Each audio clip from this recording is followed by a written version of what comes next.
Strange fruit hanging from the poppy trees. This is a call and response poem.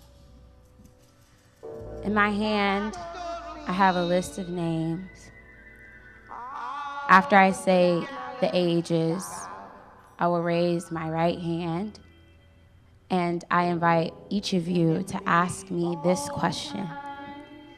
What happened to the murderers?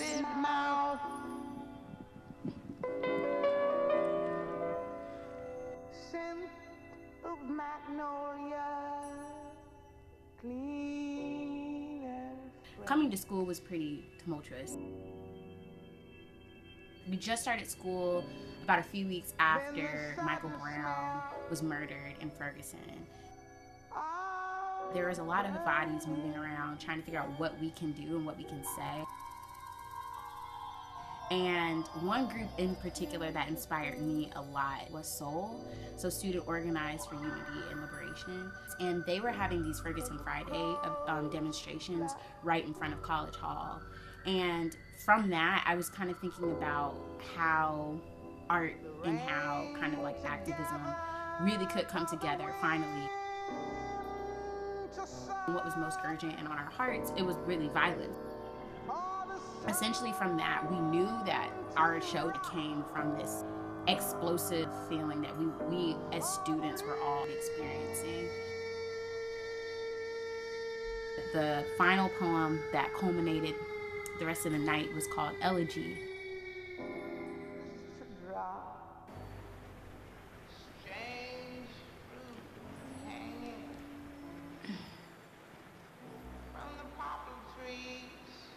I charge the United States of America with genocide for Aaron Campbell, shot outside his home by Portland police officer, 25 years old. What happened to the murderers? 2-week unpaid suspensions.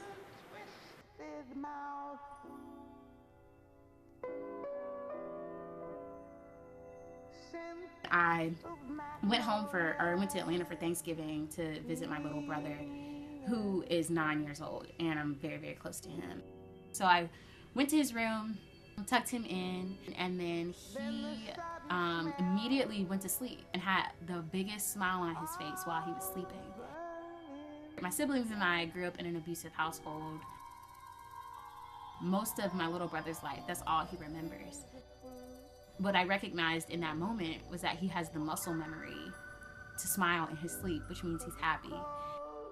And it broke me to see that, because how? And as a black boy who's living in South Carolina, for you to smile in your sleep and be so happy, and yet for me to know you could walk outside with a hood and a basketball and get shot, and your body could be left there for 4.5 hours, and I couldn't come to hold you. And he's not far removed from that at all. For Clarence Triggs, found on the road, a bullet in his head, age unknown, no investigation. It's just so easy to even think about one person's story, one Michael Brown, and then just not think about it again. And yet, if it keeps happening so much, how are we losing all of those names? If something happened to my brother, I would never want anybody to look at him and see his name and not think about his life. And every person on that list was a child, was a baby, and someone loved them. And they're not just names. So I left my brother's room, 1, because I was crying so loudly I was gonna wake him up. But then 2, I knew what I had to do, which means I had to do the work. And the work was knowing the names.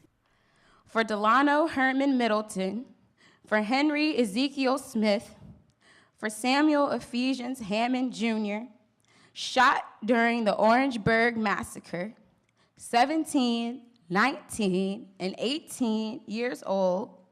What happened to the murderers? All 9 defendants were acquitted. To be honest, I was scared to read it because I thought it would be too long for you guys to have to sit through. Since the poem was 39 minutes, your body becomes uncomfortable. For Sean Bell, It's so exhausting. Your body begins to experience it. shot 50 times.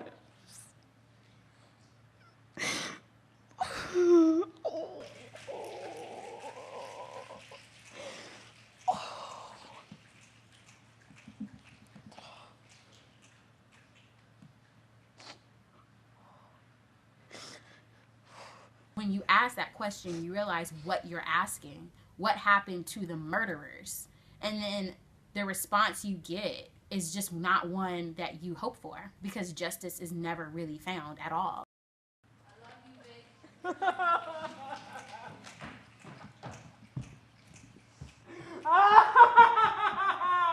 you, Even when I performed it, I had to get through it.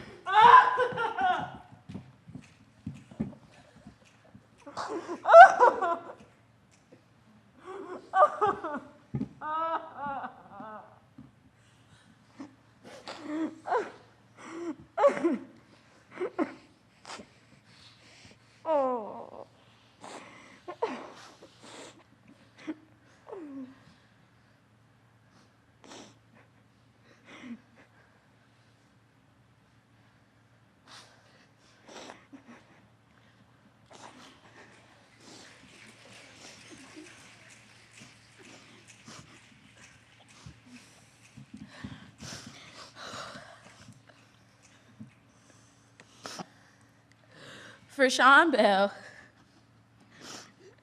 shot 50 times by police officers the day before his wedding, 23 years old. And that kind of chorus was a haunting one too, because it was a question that no one should ever have to ask, and the response and the answer back to the question was also one that was unsatisfying 96 times. Found not guilty. This list includes 96 names.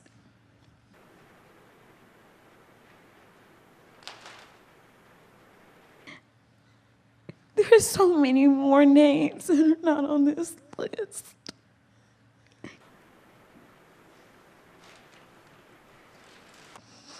Now that you know only some of the names, what are you gonna do about this? What are we gonna do about this? We have to do something.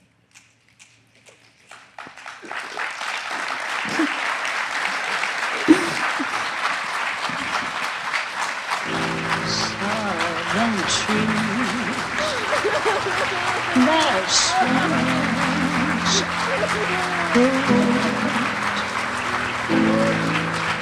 blood on the leaves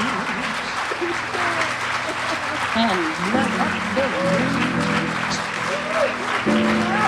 black bodies